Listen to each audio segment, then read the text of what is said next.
दोस्तों, क्या 2025 में भारतीय अर्थव्यवस्था धीमी पड़ने वाली है? क्या भारत दुनिया का सबसे तेजी से बढ़ती अर्थव्यवस्था में से एक है, वो चुनौतियों से घिर जाएगी? ये सवाल उठ रहे हैं एक रिपोर्ट आने के बाद। ये रिपोर्ट है अंतर्राष्ट्रीय मुद्रा कोष यानी IMF की, जिस रिपोर्ट ने भारतीय इकोनॉमी को लेकर कई सवाल खड़े कर दिए हैं, साथ ही चिंता भी बढ़ा दी है। IMF के प्रमुख क्रिस्टेला जॉर्जिवा ने भारतीय अर्थव्यवस्था पर कुछ गंभीर सवाल खड़े कर दिए हैं। IMF का कहना है कि 2025 में वैश्विक अर्थव्यवस्था स्थिर रहेगी, लेकिन भारत की ग्रोथ कमजोर हो सकती है। उनका दावा है कि भारत थोड़ा कमजोर नजर आ रहा है और जॉर्जिवा की तरफ से आया ये बयान भारतीय इकोनॉमी के लिए चेतावनी की तरह लिया जा रहा है। भारतीय सरकार ने फर्स्ट एडवांस एस्टीमेट जारी किया, जिसके बाद ये चिंता और भी गहरा नजर आ रही है। दरअसल भारत सरकार के फर्स्ट एडवांस एस्टीमेट के मुताबिक वित्त वर्ष 2025 में GDP ग्रोथ रेट 6.4% रहने का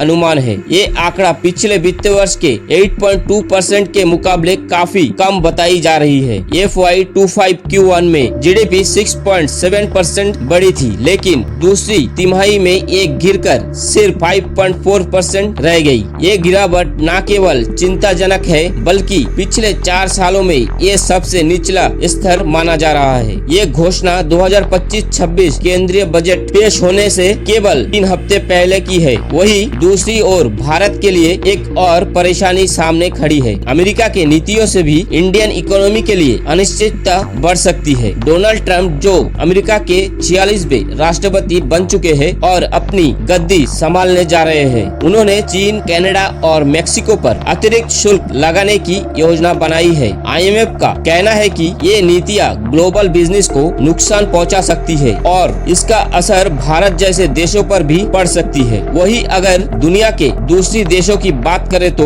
IMF की तरफ से ब्राजील को लेके भी चिंता जताई गई है। यहाँ पर महंगाई आसमान छू रही है। दूसरी ओर चीन में घरेलू मांग घट रही है और इसका दबाव उसकी इकोनॉमी पर साफ नजर आ रहा है। IMF का मानना है कि कमाए वाले देश किसी भी नए आर्थिक झटके से बुरी तरह प्रभावित हो सकते हैं। ये तो थी ग्लोबल सिनेरियो की बात, लेकिन भारत के लिए भी इस समय परेशानी और मुश्किल बड़ी है। 2025 के बजट से पहले ये आंकड़े सरकार के लिए बड़ा चिंता का विषय बन चुका है। क्या भारतीय सरकार इस सभी चुनौतियों का सामना कर पाएगी? क्या भारतीय नीतियाँ हमें गिरने से बचा पाएगी? फिलहाल इस वीडियो में बस इतना ही। मिलते हैं अगली वीडियो में, तब तक के लिए जय हिंद, जय भारत।